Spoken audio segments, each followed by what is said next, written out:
ॐ अज्ञानतिमिरान्धस्य ज्ञानाञ्जनशलाकया चक्षुरुन्मीलितं येन तस्मै श्रीगुरवे नमः।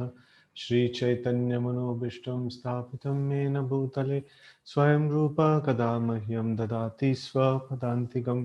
वन्देऽहं श्रीगुरून् श्रीयुतापदकमलं श्रीगुरून् वैष्णवांश्च श्रीरूपं साग्रजातं सहगना रघुनाथान्वितं तं सजीवं साद्वैतं सावधूतं परिजनसहितं कृष्णचैतन्यदेवं श्रीराधा कृष्णपादान् सहगना ललिता श्रीविशाखान्वितांश्च।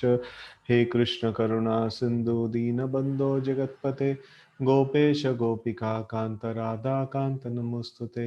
तप्त काञ्चन गौराङ्गी राधे वृन्दावनेश्वरी वृषभानुसुते देवी प्रणमामि हरिप्रिये। वाञ्छाकल्पतरुभ्यश्च कृपा सिन्धुभ्य एव च पतितानां पावनेभ्यो वैष्णवेभ्यो नमो नमः।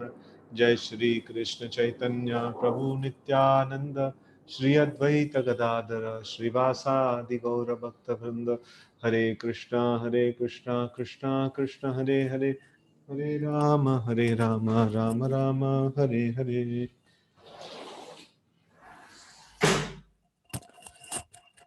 Hare Krishna.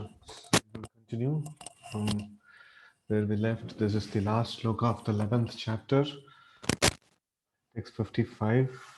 Mat karma kran mat paramo mat bhaktah sangavarjitah nirvairaha sarva bhuteshu yah samam iti pandava.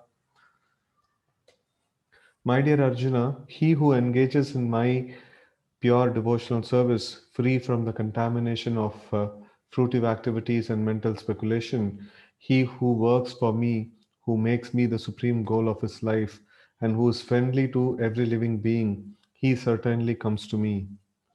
So it's a nice direction that Krishna is giving, that he who is engaged in pure devotional service of the Lord, free from contamination of fruitive activities and mental speculation, jnana karmadi navrutam, and he who works for me and who makes me the supreme goal of his life and who is friendly to every living being, he certainly comes to me. So more elaboration on these topics will be there in the 12th chapter. Okay, purport. Anyone who wants to approach the supreme of all the personalities of Godhead on the Krishna Loka planet in the spiritual sky and be intimately connected with the supreme personality Krishna must take this formula as stated by Supreme himself. Therefore, this verse is considered to be the essence of Bhagavad Gita. The Bhagavad Gita is a book directed to the conditioned souls who are engaged in material world with the purpose of lording it over nature and who do not know of the real spiritual life.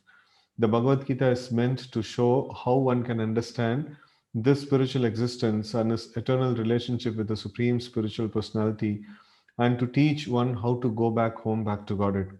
So Prabhupada is nicely giving the purpose of Bhagavad Gita. So how to like engage the living entities who are right now trying to lord over the material nature and how to get them back to the spiritual world. So that's the purpose of Bhagavad Gita. Right? And now here is the verse which clearly explains the process by which one can attain success in this in a spiritual activity, devotional service. As far as work is concerned, one should transfer his energy entirely to Krishna conscious activities, as stated in Bhakti Rasamrita Sindhu, Anashaktasya Vishayan Yatarham Upayunjataha Nirbandhaha Krishna Sambandhe Yuktam Vairagyam Uchyate. So this shloka we have studied often, Anasaktasya Vishayan, without having attachment to the Vishaya. Vishaya means sense objects, and Yatarham Upayunjate, understanding that no, these all these sense objects actually they are properties of Krishna, and no Nirbandhe Krishna Sambandhe, understanding their connection with Krishna, one should use that. No, that kind of a usage of the material things is called Yuktam Vairagyam, Yukta Vairagyam. So that's the real Vairagya. Okay, no work should be done by any man except in relation to Krishna. This is called Krishna Karma. One may be engaged in various activities, but one should not be attached to the results of his work. the result should be done only for him. Tadartam karma kaunteya, right? For example, one may be engaged in business, but to transform that activity into Krishna consciousness, one has to do business for Krishna. If Krishna is the proprietor of the business, then Krishna should enjoy the profit of the business. If a businessman is in profession, is in possession of thousands and thousands of dollars, and if he has to offer all this to Krishna, he can do it. This this is work for Krishna. Instead of constructing a big building for his sense gratification, he can construct a nice temple for Krishna, and he can install the deity of Krishna and arrange for deity service as is outlined in the authorized books of devotional service. This is called Krishna Karma. One should not be attached to the result of his work, but the result should be offered to Krishna, and one should accept as prasadam the remnants of offering to Krishna. So, if one constructs a very big building for Krishna and installs the deity of Krishna, one is not prohibited for living there, but it is understood that the proprietor of the building is Krishna. This is called Krishna consciousness. If, however, one is not able to construct a temple for Krishna, one can engage himself in cleansing the temple of Krishna. That is also Krishna karma. One can cultivate a garden. Anyone who has land in India, at least any poor man has a certain amount of land, can utilize that for Krishna by growing flowers to offer him. One can sow tulsi plants because tulsi leaves are very important, and Krishna has recommended this point in Bhagavad Gita, Patram Pushpam Phalam Toyam. Krishna desires that one offer either a leaf or a flower or fruit or little water, and by such an offering he is satisfied. This leaf especially refers to tulsi. So one can sow tulsi and pour water on the plant. Thus, even the poorest man can engage in the service of Krishna. These are some of the examples of how one can engage in working for Krishna. The word Mat Paramaha refers to one who considers the association of Krishna and his supreme abode to be the highest perfection of life. Such a person does not wish to be elevated to higher planets, such as the moon or sun or heavenly planets, or even the highest planet of this universe, Brahmaloka. He has no attraction for that. He is only attracted to being transferred to the spiritual sky, and even in the spiritual sky, he is not satisfied with merging into the glowing Brahmajyoti effulgence, for he wants to enter the highest spiritual planet, namely Krishna Loka, Goloka Vrindavan. He has full knowledge of that planet, and therefore he is not interested in any other.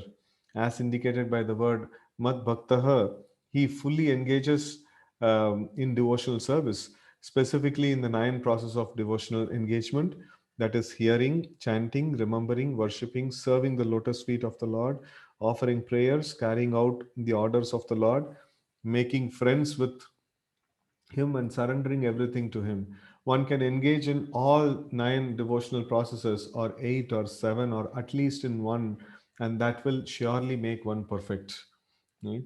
So the term Sangha Varjitaha is very significant. One should disassociate himself from persons who are against Krishna. Not only are the atheistic persons against Krishna, but so also are those who are attracted to the fruitive activities and mental speculation. Therefore, the pure form of devotional service is described in Bhakti Rasamrita Sindhu 1.1.11 as follows. Anyabilashitha shunyam jnana karmadi anavritam anukulyena krishnanushilanam bhaktiruttama. In this verse, Srila Rupa Goswami clearly states that if anyone wants to execute unalloyed devotional service, he must be freed from all kinds of material contamination. He must be freed from the association of persons who are addicted to fruitive activities and mental speculation. So here it is mentioned that this is a problem to have the association of people who have the fruitive activity mentality. You know, people may have worship of Krishna and things like that, but if they are too much attached to the fruits of their activity, then such association is also not very good actually. So they are going to distract us from the pure Krishna consciousness. Okay. So, when freed from such unwanted association and from the contamination of material desires, one favorably cultivates knowledge of Krishna. That is called pure devotional service. Anukulyasya sankalpaha pratikulasya varjanam. So one should think of Krishna and act for Krishna favorably, not unfavorably. Kamsa was an enemy of Krishna's. From the very beginning of Krishna's birth, Kamsa planned in so many ways to kill him. And because he was always unsuccessful, he was always thinking of Krishna. Thus, while working, while eating, and while sleeping, he was always Krishna conscious in every respect. But that Krishna consciousness was not favorable, and therefore, in spite of his always thinking of Krishna 24 hours a day, he was considered a demon, right? So he's not to be considered a devotee. He was considered a demon, and Krishna at last killed him. Of course, anyone who is killed by Krishna attains salvation immediately, but that is not the aim of a pure devotee. So salvation means mukti. No, salvation means to get out of these three modes of nature and go to the Brahma Jyoti. So if somebody is killed by the hands of Krishna, they attain Brahma Jyoti. So and like Kamsa was constantly thinking about Krishna and things like that. So at max, these demons can reach only up till Brahma Jyoti. So no, that is not a very great thing. And devotees actually, they say that Kaivalyam Narakayate. Kaivalyam means to attain this Brahma Jyoti.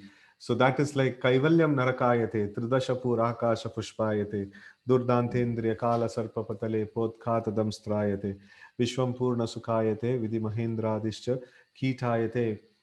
So like this, so this whole description of a devotee's viewpoint or a vision about things of this world is there. And this Kaivalya is considered to be Naraka. So that is what is given to the demons. So Kaivalya means it is Brahma Sukha in one sense, like it is no, a person is sent beyond the three modes of nature in the Brahma Jyoti. It is much, much, much more happiness than in the material world. But for a devotee, it is equivalent to Naraka. Why it is equivalent to Naraka? Because there no service for Krishna is there. No, we are just relieved from material sufferings, but there is no service for Krishna. So then immediately it is Naraka for a devotee. Right? So devotee doesn't enjoy these kind of happinesses. So, but the demons are given such salvation. Okay, he does not want to be transferred even to the highest uh, planet Goloka Vrindavan. His only objective is to serve Krishna wherever he may be. So, this is the mood of a devotee. A devotee of Krishna is friendly to everyone. Therefore, it is said here that he has no enemies. Nirvairaha. How is this? A devotee situated in Krishna consciousness knows that only devotional service to Krishna can relieve a person from all the problems of life. He has personal experience of this, and therefore he wants to introduce this system, Krishna consciousness, into human society. So, a devotee, like he has the personal experience of Krishna consciousness, and he is very happy about it, and that's why he wants to give this Krishna consciousness to others. Right, so that's the whole endeavor that we are trying to do. We are trying to preach the message of Krishna consciousness. We are trying to distribute the books of Srila Prabhupada. So this is the purpose, because we get benefited by Krishna consciousness, and we want to share this benefit with others. Right. So there are many examples in history of devotees of the Lord who risked their lives for the spreading of God consciousness. The favorite example is Lord Jesus Christ. He was crucified by the non-devotees, but he sacrificed his life for spreading God consciousness. Of course, it would be superficial to understand that he was killed. Similarly, in India also, there are many examples such as Thakur Haridas and Prahlad Maharaj. Why such risk? Because they wanted to spread Krishna consciousness, and it is difficult. A Krishna conscious person knows that if a man is suffering, it is due to his forgetfulness of his eternal relationship with Krishna. No, it's very, very powerful statement Prabhupada is writing. A Krishna conscious man, a Krishna conscious person knows that if a man is suffering, it is due to his forgetfulness of his eternal relationship with Krishna, right? So this is the primary reason for all our suffering. We have forgotten our eternal relationship with Krishna, right? So therefore, the highest benefit one can render to human society is relieving one's neighbor from all material problems. In such a way, a pure devotee is engaged in service of the Lord. Now we can imagine how merciful Krishna is to those engaged in the service, engaged in his service, risking everything for him. Therefore, it is certain that such persons must reach the supreme planet after leaving the body. So it is those who are trying to preach the message of Krishna consciousness, Here, Prabhupada is saying that they are risking their life for doing something, like doing something very dear to the Lord. They must go back to the spiritual world, right? So they must, attain the supreme destination, Parampada. In summary, the universal form of Krishna, which is a temporary manifestation, and the form of time, which devours everything, and even the form of Vishnu, 400, have all been exhibited by Krishna. Thus, Krishna is the origin of all these manifestations.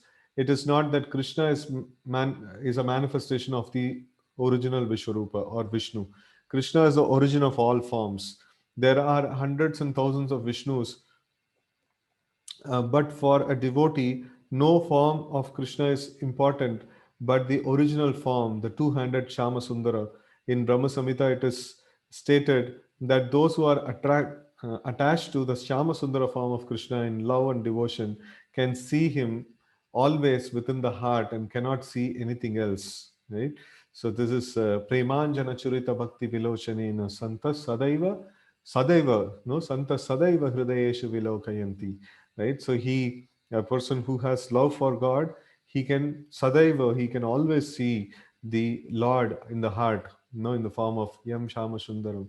So, okay, uh, always see in the heart and cannot see anything else. One should understand, therefore, that the purport of this 11th chapter is that the form of Krishna is essential and supreme, right? So thus end the Bhaktivedanta purport to the 11th chapter of Srimad Bhagavad Gita in the matter of universal form. So now we are entering a very, very important chapter, the 12th chapter, that is called the devotional service. So Bhakti Yoga. So all of us are trying to do Bhakti Yoga, and this chapter is exclusively on that topic. So text 1, Arjuna Uvacha Evam Satata Yuktaye Bhaktasthvam Paryupasate Ye Chapyaksharam Avyaktam Tesham Ke Yoga Vittamaha. Arjuna inquired, which are considered to be more perfect? Those who are always properly engaged in your devotional service, or those who worship the impersonal Brahman, the unmanifested? Right? So here we see that so many different forms of Lord is being shown, that Krishna, and then Krishna showed the form of 400 Narayana, and then he showed the universal form. And now Arjuna is like, he's asking this question to clarify for rest of the world, that worship of the Supreme Lord Krishna personally is very important. So he's putting this question, that unmanifested, like here Vishwarupa, he told that I am unmanifest and I don't show myself to everybody, and then nobody can render service to Vishwarupa also. It is like so horrifying kind of a personality, right? So in that kind of a case, so like one has to just do worship of impersonal Brahman, or one has to engage in the personal form of Krishna, no, engage in the service of personal form of Krishna. So which one is best?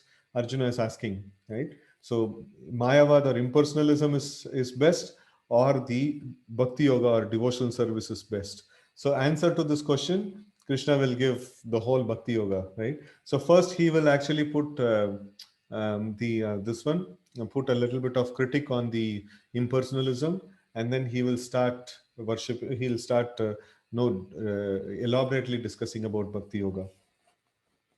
Purport: Krishna has now explained about the personal and impersonal and the universal, um, uh, personal, impersonal, and the universal, and has described all kinds of devotees and yogis.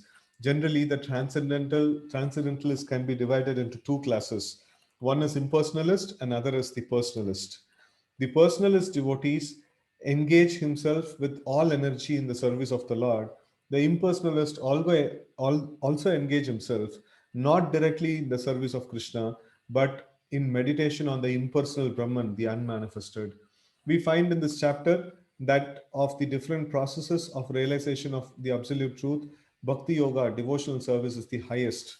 If one at all desires to have the association of the Supreme Personality of Godhead, then he must take to devotional service. Those who worship the Supreme Lord directly by devotional service are called personalists. Those who engage themselves in meditation on the impersonal Brahman are called impersonalists. Arjuna is here questioning Which position is better? There are different ways to realize the absolute truth, but Krishna indicates in this chapter that Bhakti Yoga or devotional service to Him is the highest of all. It is the most direct and it is the easiest means for association with Godhead. Right?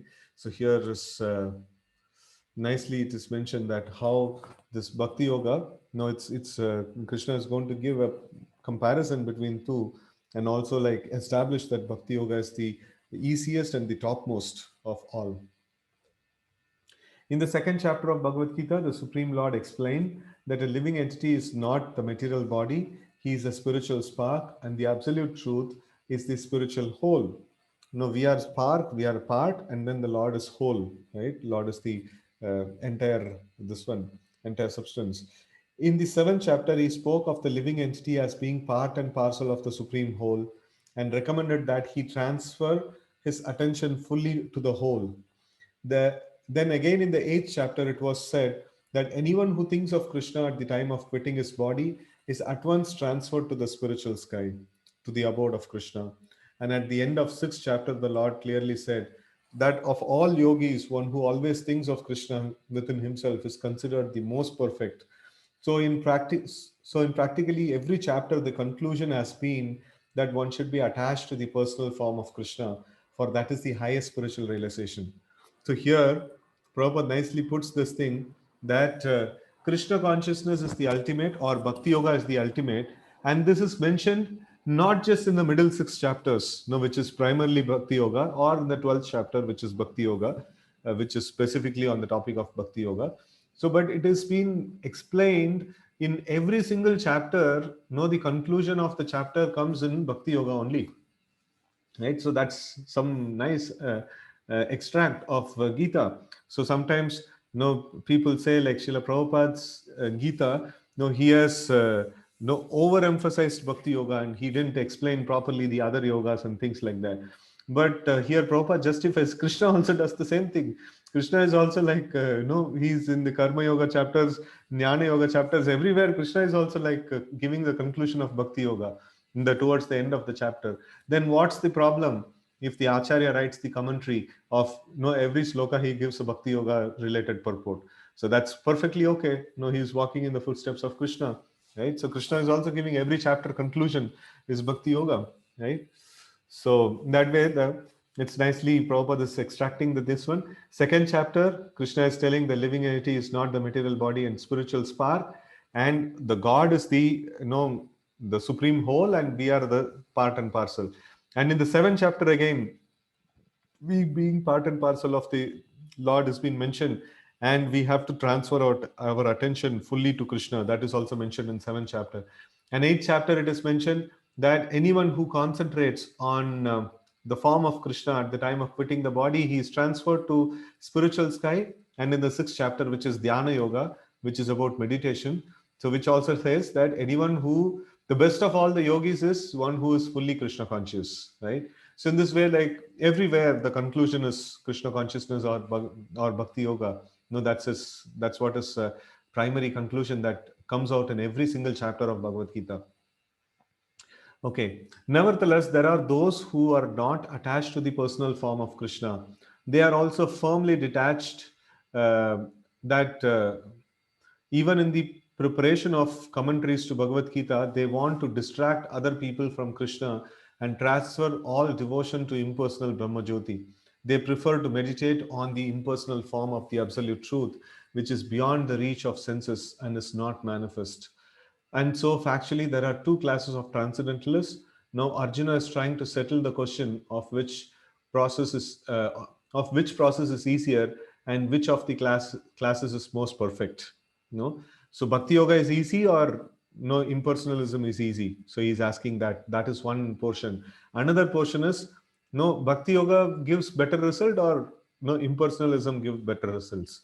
So why is this impersonalism is being discussed since even 5,000 years before onwards?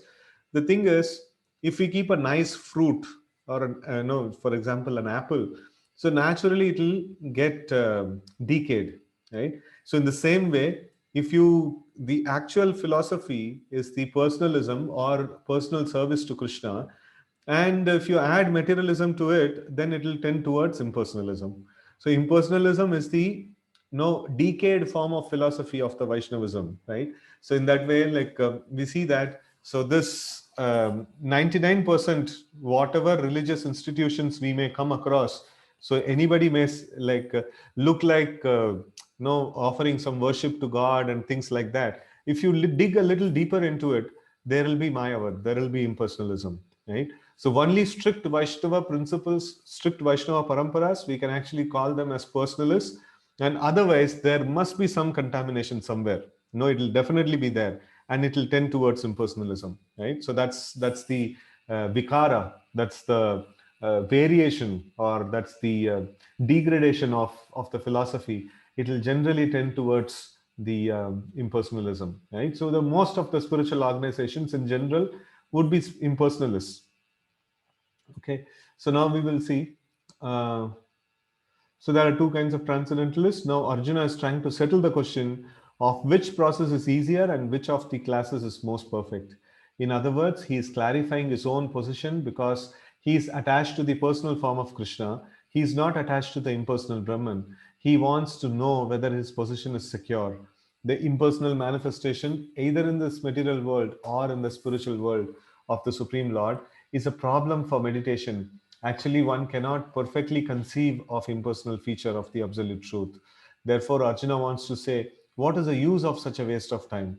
Arjuna experienced in the 11th chapter that to be attached to the personal form of Krishna is the best because he could thus understand all other forms at the same time, and there was no disturbance to his love for Krishna. This important question asked of Krishna by Arjuna will clarify the distinction between the impersonal and the personal conceptions of the absolute truth. Okay, so now in one shloka, Krishna is going to explain Bhakti Yoga is the best. Then after that, he will spend a little time establishing that this impersonalism is very difficult, very troublesome, and it's even the goal is not that great. What we are going to get by following impersonalism, the goal is also not that great. So this Krishna will establish, and after that, there will be a detailed section on Bhakti Yoga. Right? So let's try to read that. Shri Bhagavan Uvacha Maya Veshamano Yemam Nitya Yukta Upasate Shraddhaya Parayo Petas Teme Yukta Tamamataha. So the Supreme Personality of Godhead said, those who fix their minds on my personal form and are always engaged in worshipping me with great and transcendental faith are considered by me to be most perfect. Purport. In answer to Arjuna's question, Krishna clearly says that he who concentrates upon his personal form and who worships him with faith and devotion is to be considered most perfect in yoga. For one in such Krishna consciousness, there are no material activities because everything is done for Krishna. A pure devotee is constantly engaged. Sometimes he chants, sometimes he hears or reads books about Krishna, or sometimes he cooks prasadam, or goes to the marketplace to purchase something for Krishna, or sometimes he washes the temple and the dishes. Whatever he does not let a single moment pass without dovetailing his activities to Krishna. Such action is in full samadhi, right? So samadhi means what? A full absorption on the object of meditation. So generally the samadhi word is used in relation to the meditational activities. So when somebody is meditating on an object, so if his attention is not at all diverting from that object of meditation, he's in samadhi, right? So he's told to be in samadhi. So in the same way, here if we are like spending time, like though we are hearing about the Lord, or we are chanting the names of the Lord, or glories of the Lord, and we are reading the books or cooking prasadam or going to market to purchase something for Krishna and washing the temple and the deities for Krishna, this is samadhi. This is a wonderful way of this one. Any practical person in this world can do this wonderful meditation and attain samadhi, right? So okay, so here in this, like Krishna also mentioned, this is the most perfect form, right? So he is telling that fixing the mind on him and always engaged in worshipping him and engaged in devotional service with great faith, is considered to be topmost perfect person, right? So that's how this Bhakti Yoga is considered to be the topmost. Okay, now Krishna is going to spend three slokas, 3, 4, and 5, in explaining how the impersonalism is not that great. Right? Etveksharam nirdesham avyaktam paripasate sarvatra gam achintya achintyam cha kutastam achalam dhruvam sanyamendriya gramam sarvatra samabuddhayah te prapnuvanti mam yeva sarvabhuta hite. But those who fully worship the unmanifested, that which lies beyond the perception of the senses, the all pervading, inconceivable, unchanging, fixed, and immovable, the impersonal conception of the absolute truth, by controlling the various senses, being equally disposed to everyone, such person engaged in the welfare of all at last achieve me. Right? So it takes long time. Jnanavam, what is it? Bahunam janmanam ante jnanamam mam prapadyate. So after many lifetimes, a jnani may approach the Lord. A jnani means generally this impersonalists. So they are jnanis. No, they are no, they are beyond the modes of nature, and they are situated in the platform of Brahman, and they are enjoying the Brahma Sukha on that platform. So, but to achieve the lotus feet of the Lord, for them it may take millions of lifetimes. It's not that easy. No. Purport: those who are not directly those who do not directly worship the supreme Godhead Krishna, but who attempt to achieve the same goal by an indirect process, also ultimately achieve the same goal. Krishna, after many births, the man of wisdom seek refuge in me, knowing that Vasudeva is all. Right? Bahunam Janmanam Ante. After Bahunam Janmanam, Bahu means like many. After Bahunam Janmanam Ante, no, like Jnanavan Mam Prapadyate. So a jnani, a wise man, a man of wisdom, he seeks refuge in whom? No, in Krishna, knowing that Vasudeva is all. No, Vasudevam Sarvamiti, Sa Mahatma Sudurlabha. So such kind of a Mahatma who comes to the point of Vasudevam Sarvamiti. So it is very no rare. So it is very rare to come to such point. When a person comes to full knowledge after many births, he surrenders unto Lord Krishna. If one approaches the Godhead by the method mentioned in this verse, he has to control the senses, render service to everyone, and engage in the welfare of all beings. It is inferred that one has to approach Lord Krishna, otherwise, there is no perfect realization. Often, there is much penance involved before one fully surrenders unto him. In order to perceive the supreme super soul within the individual soul, one has to cease the sensual activities of seeing, hearing, tasting, working, etc. So that means, now if we want to see the Paramatma, so that is an internal vision. So right now we are active with the external vision. So, but if you want to see Paramatma, no, we have to turn the internal vision on, and for that we have to stop the external vision, right? So then only we can see the internal vision. So this is for Paramatma realization, not for Bhakti Yoga. So it's for Paramatma realization. So then one comes to understand that Supreme Soul is present everywhere. Realizing this, one envies no living entity. He sees no difference between man and animal because he sees soul only, not the outer covering. But for the common man, this method of impersonal realization is very difficult. Right? Okay, so here we see another comment by Krishna on impersonalism. Kleshodikatarastesham avyakta sakta chetasam avyakta hi gatir dukkam dehavabdiravapyate. So he says that for those whose mind are attached to the unmanifested impersonal feature of the Supreme, advancement is very troublesome. It's very difficult to make advancement in that path. To make progress in that discipline is always difficult for those who are embodied, right? So we are embodied. We are having a body, and to remain in the consciousness of the soul, and by the way of logical understanding, by the way of jnana, it's very difficult. No, knowledge doesn't help us all the time. No, the external contaminations and the body that we have will always illusion us. No, will always try to illusion us. And how much To be in the position of jnana means a constant battle against the material nature.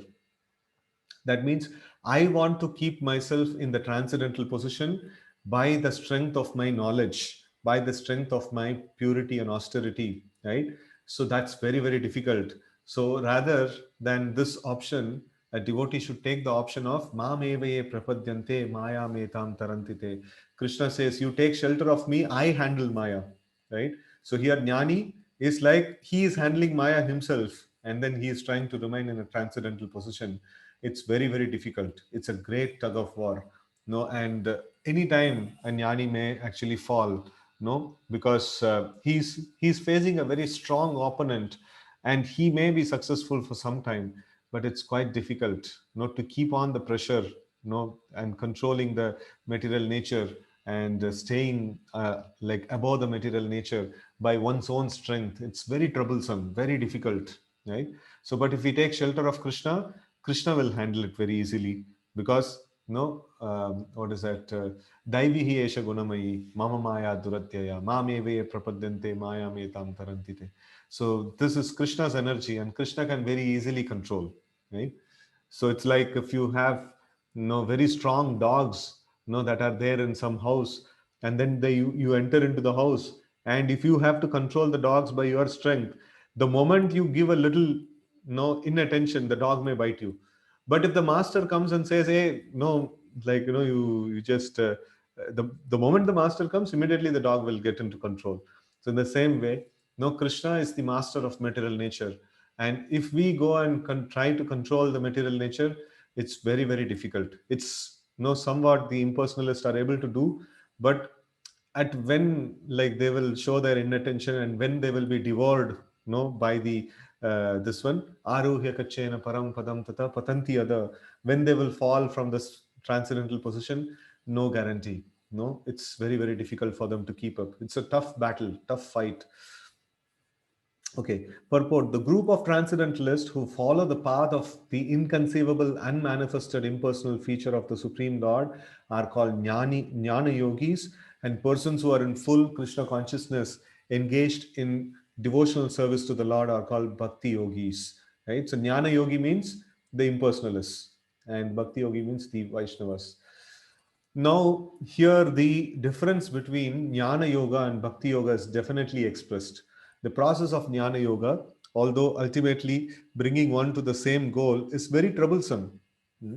So, why it is mentioned same goal? It is not Jnana Yoga's goal is Brahman, right? So, but no, after coming to Brahman, they have to still further go, and attain the lotus feet of the Lord. So, everywhere in all path, finally the attaining the lotus feet of the Lord is the ultimate goal, right? Param Gati. But then, uh, like the roundabout process, the other processes are quite troublesome, roundabout, and may not be possible to finish in one lifetime. Bahunam Janmanam Ante. Krishna personally certifies, saying that Bahunam, no, it's like many, many lifetimes it takes. Okay, so the process of Jnana Yoga, although ultimately bringing one to the same goal, is very troublesome, whereas the path of Bhakti Yoga, the process of being in direct service to the Supreme Personality of Godhead, is easier and is natural for the embodied soul. The individual soul is embodied since time immemorial. It is very difficult for him to simply theoretically understand that he is not the body. Therefore, the Bhakti Yogi accepts the deity of Krishna as worshipable, because there is some bodily conception fixed in the mind which can thus be applied, right? So Jnani, he doesn't have any deity worship and things like that. So he has to focus himself within, and then be in the platform of the what is that no Brahman. It's quite difficult. So of late, many of these jnana yogis, many of these impersonalists, they have also started doing deity worship, but thinking that no, this deity is not supreme. I'm just using the deity only for concentration, right? So, but a Vaishnava doesn't see like that. So Vaishnava sees the deity as non-different from Krishna, and he gives as much respect as Krishna is personally present. How much he would give if Krishna is personally present, right? So of course, worship of the Supreme Personality of Godhead in his form within the temple is not idol worship. No, generally people call as idols. No, idols means like some dolls. No, we don't call the Lord as doll. So we don't call the Lord as idol, right? So there is evidence in the Vedic literature that worship may be saguna or nirguna. Saguna means like with the guna, with the what is that? The guna means like Lord's possessing attributes, and nirguna means Lord not possessing any attributes, right? So of the supreme possessing or not possessing attributes. Okay. So worship of the deity in the temple is Saguna worship. For Lord is represented by material qualities, but the form of the Lord, though represented by material qualities such as the stone, wood, or oil paint, is not actually material. That is the absolute nature of the Supreme Lord. A crude example may be given here. We may find some mailboxes on the street, and if we post our letter in those boxes, they will naturally go to their destination without difficulty. But any old box or an imitation which we may find somewhere, but which is not authorized by the post office, will not do the work. Similarly, God has an authorized representation in the deity form, which is called Archa Vigraha. This Archa Vigraha is an incarnation of the Supreme Lord. God will accept service through that form. The Lord is omnipotent, all powerful. Therefore, by his incarnation as Archa Vigraha, he can accept the service of the devotee just to make it convenient for the man in conditioned life. So, for a devotee, there is no difficulty in approaching the Supreme immediately and directly. But for those who are following the impersonal way of spiritual realization, the path is difficult. They have to understand the unmanifested representation of the Supreme through the Vedic literatures as the Upanishads, and they have to learn the language, understand the non perceptual feelings. No, it's like I just give an example of this Upanishads. So we have the Isha Upanishad, right? So in that we have the words like Ashna Viram Shuddham Apapa Viddham. So the Lord, the Supreme Absolute Truth, is somebody who doesn't have veins, and he's apapa, Shuddham means like he's pure, and then apapa, that means he's sinless. So it's quite indirect. There is no direct feelings, or there is no direct pastimes of the Lord in Upanishads. Upanishads always take a third party kind of a means it's always kind of an indirect explanation. No, that person who doesn't have any material qualities, that person who can go faster than anything, that person who's there in every corner. So it's like quite a logical exercise, and for that one has to learn the Sanskrit language also thoroughly, right? So without that, the impersonalists, they cannot understand what is the no, it's quite difficult basically, right? So non-perceptual feelings and realize all these processes.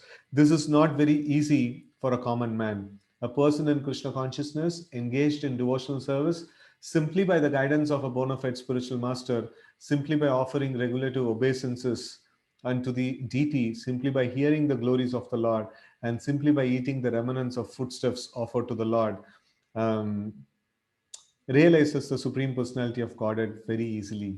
There is no doubt that the impersonalists are unnecessarily taking a troublesome path with the risk of not realizing the absolute truth at the ultimate end. But the personalist, without any risk, trouble, or difficulty, approaches the Supreme Personality of Godhead directly. A similar passage appears in Srimad Bhagavatam. It is stated there that if one ultimately has to surrender unto Supreme Personality of Godhead, his surrendering process is called bhakti. But instead, he takes the trouble to understand what is Brahman and what is not Brahman, and spends his whole life in that way. The result is simply troublesome. Therefore, it is advised here that one should not take up this troublesome path of self realization, because there is uncertainty in the ultimate result. A living entity is eternally an individual soul, and if he wants to merge into the supreme whole, he may accomplish the realization of the eternal and knowledgeable aspect of of his original nature, but the blissful portion is not realized. Now, here it's mentioned Sat, Chit, and Ananda. Three aspects are there of the spiritual. This one, Sat means eternity, and Chit means knowledge. So these two aspects, no, a impersonalist may achieve, but the Ananda aspect he will not get. No, So the even the Brahman, the state of Brahman is considered to be of great happiness, great level of happiness in comparison to the material existence. But then this happiness is compared to absence of misery. In the material existence, there is constant misery is there, and there is a kind of happiness, no kind of peace and happiness in absence of misery.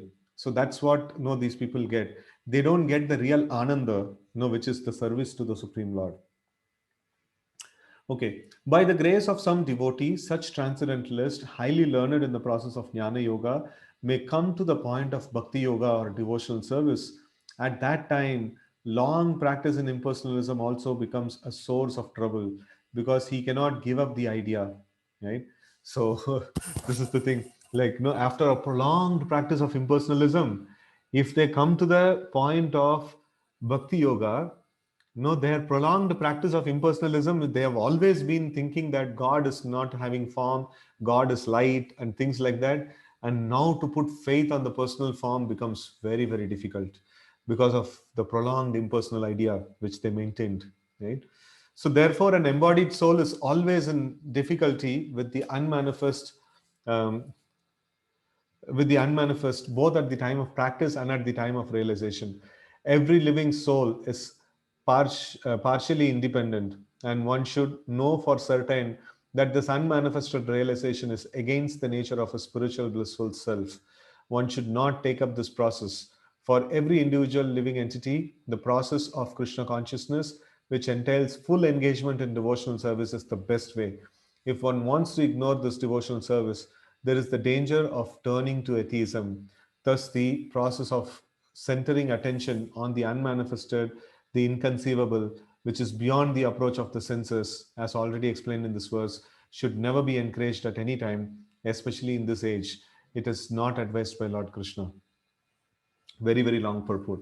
So it's very heavy statements on the impersonalism, wherein it is mentioned as troublesome. The goal is very hazy, and even if they try to approach the goal of Krishna consciousness, due to their prolonged practice of impersonalism, they will not have this personal conception of the Lord. It becomes very, very difficult for them in all different angles. Even a demigod worshipper, who's within the three modes of nature, he has a better position because he is always knowing some form, he is doing some form of worship. And if he shifts his focus exclusively to Krishna, he can maintain the personal worship very nicely. But no, theoretically, a jnani is much greater than a demigod worshipper. No, because he is beyond the three modes of nature. But for him to turn to devotional service is very, very difficult. No, very difficult. So this is the problem, because they are always concentrated on impersonalism. So that's why this sloka is a very important sloka. Klesho adhikattarastesham. Klesha means miseries. Klesho adhikattarastesham. Klesha, or the miseries become adhika. Miseries become increased. Avyakta shakta chetasam. So those people who are attached, ashakti means attachment, avyakta shakta chetasam. So those people whose consciousness are attached to the impersonal form of the Lord, kleshodikattarastesham, their path is very, very troublesome. And then avyakta hi gatir dukkam. This impersonalism, the path of impersonalism is like gati dukkam. So gati means the final goal. Avyakta hi gatir dukkam dehavabhyur avapyate. For the embodied soul, it's very, very difficult, right? So this is the mool shloka I'm just talking about. So the shloka itself is very heavy, and the Acharya is also giving a very powerful purport on that. Okay, text 6 and 7. ये तु सर्वाणि कर्माणि मयि सन्न्यासमत्पराः अनन्येनैव योगेन मां ध्यायन्त उपासते तेषामहं समुद्रात् मृत्युसंसारसागरात् भवामि न चिरात् Partha मय्या वेशितचेतसाम्. So this is nice, this one. So etu sarvani karmani mayi sanyasamatparah ananyenaiva yogena mam dhyayanta upasate. So if you become an ananya bhakta, if you become a very unalloyed devotee of mine, so then the Lord is telling Tesham, no, for such a person, aham samudhartha mrityu samsara sagarat. So this Mrityu Samsara, Sagara, this ocean of material existence, I help them to cross or I cross them. No, this Mrityu Samsara Sagara. It is not that just like an impersonalist is working very hard to cross the ocean of material existence. No, he has to, the path is very, very troublesome and things like that. And then here Krishna is telling, if you become Ananya Bhakta of mine, if you just worship me, no giving up this impersonal idea, then tesham aham samudhartha. So for such a person, I cross this material ocean for them, right? And bhavami, no, this will happen. Bhavami na chirat, partha. Chirat means like very, very long time. And he's telling, Krishna is telling, it will not take much time. No, na chirat. No, maya avishita chetasam. So those who are fully engaged in consciousness upon Krishna, no, like Krishna is attained very, very quickly. No, it is not, though it is beyond, this goal is, no, attaining Krishna is much more greater than attaining the Brahma Jyoti, but attaining Krishna is quite faster than attaining Brahma Jyoti, right? So attaining Brahma Jyoti is troublesome, and still further is lotus feet of Krishna, but attaining Krishna is much more faster if somebody is just becoming an Ananya Bhakta of the Lord, right? So that's the, most amazing aspect of this process. Okay. But those who worship me, giving up all their activities unto me and being devoted to me without deviation, engaged in devotional service and always meditating upon me, having fixed their mind upon me, O son of Pritha, for them I am the swift deliverer from the ocean of birth and death. No, this no chirat is mentioned as swift, no, very, very fast. No, Krishna actually delivers them. Okay, it is explicitly stated here that the devotees are very fortunate to be delivered very soon, no chirat, from the material existence by the Lord. In pure devotional service, one comes to the realization that God is great and that the individual soul is subordinate to Him. His duty is to render service to the Lord, and if he does not, then he will render service to Maya. As stated before, the Supreme Lord can be appreciated only by devotional service. Bhaktyamam vijanati, and therefore one should be fully devoted. One should fix his mind fully on Krishna in order to achieve him. One should work only for Krishna. It does not matter in what kind of work one engages, but that work should be done only for Krishna. That is the standard of devotional service. The devotee does not desire any achievement other than pleasing the Supreme Personality of Godhead. His life's mission is to please Krishna, and he can sacrifice everything for Krishna's satisfaction, just as Arjuna did in the battle of Kurukshetra. The process is very simple.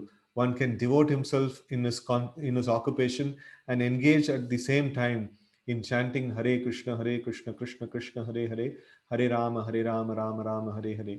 Such transcendentalist um, chanting attracts the devotee to the personality of Godhead. The Supreme Lord herein promises that without delay he will deliver a pure devotee, thus engaged from the ocean of material existence. Those who are advanced in yoga practice can willfully transfer the soul to whatever planet they like by the yoga process, and others take the opportunity in various ways. But as far as the devotee is concerned, it is clearly stated here that the Lord Himself takes him. The devotee does not need to wait to become a very experienced in order to transfer himself to the spiritual sky. In the Varaha Purana, it is this verse appears: Nayami Paramam Sthanam Archir Adi Gatim Vina Garudaskandam Aropya Yachedam Anivartitaha. The purport of this verse is that a devotee does not need to practice Ashtanga Yoga in order to transfer his soul to the spiritual planets. The responsibility is taken by the Supreme Lord Himself. He clearly states here that He Himself becomes the deliverer. No, Bhavami, right? Bhavami means like to attain Him. This one, Tesham Aham Samudartha. No, he's telling Aham Samudartha. So I will deliver, right? So he uses that word Aham. So a child is completely cared for by his parents, and thus his position is secure. Similarly, a devotee does not need to endeavor to transfer himself by yoga practice to other planets. Rather, the Supreme Lord, by his great mercy, comes at once riding on his bird carrier Garuda and at once delivers the devotee from the material existence. No, here Prabhupada is giving much more graphic picture. So there, no, Lord is telling that no, I will deliver, and no, here Prabhupada is giving more details, saying that He will come personally for each one of us.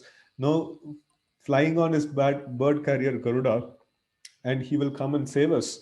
No, when we are meeting our death, He will come and pick us up, and He will take us back to the spiritual world. Right? Although a man who has fallen in the ocean may struggle very hard and may be very expert in swimming, he cannot save himself. But if someone comes and picks him up from the water, then he is easily rescued. Similarly, the Lord picks up the devotee from from this material existence. One simply has to practice the easy process of Krishna consciousness and fully engage himself in devotional service. Any intelligent man should always prefer the process of devotional service to all other paths.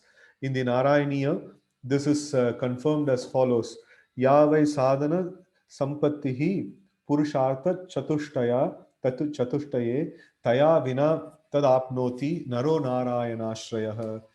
The purport of this verse is that one should not engage in different processes of fruitive activity or cultivate knowledge by mental speculative process. One who is devoted to the Supreme Personality can attain all benefits derived from other yogic processes, speculation, rituals, sacrifice, charities, etc. That is the specific benediction of devotional service. Simply by chanting the holy name of Krishna, Hare Krishna, Krishna Krishna, Hare Hare, Hare Rama, Rama Rama, Hare Hare, a devotee of the Lord can approach the supreme destination easily and happily, but this destination cannot be approached by any other process of religion. The conclusion of Bhagavad Gita is stated in the 18th chapter: Sarvadharman parityajya mamekam sharanam vraja aham tvam sarva papebhyo mokshayishyami ma shuchah. One should give up all other processes of self realization and simply execute devotional service in Krishna consciousness. That will enable one to reach the highest perfection of life. There is no need for one to consider the sinful actions of his past life because the Supreme Lord fully takes charge of him. Therefore, one should not futilely try to deliver himself in spiritual realization.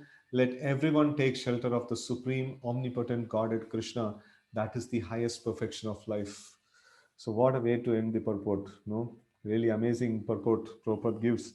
So just by focusing on these wonderful purports of Srila Prabhupada, more and more our devotion to Krishna and our attachment to Krishna increases, right?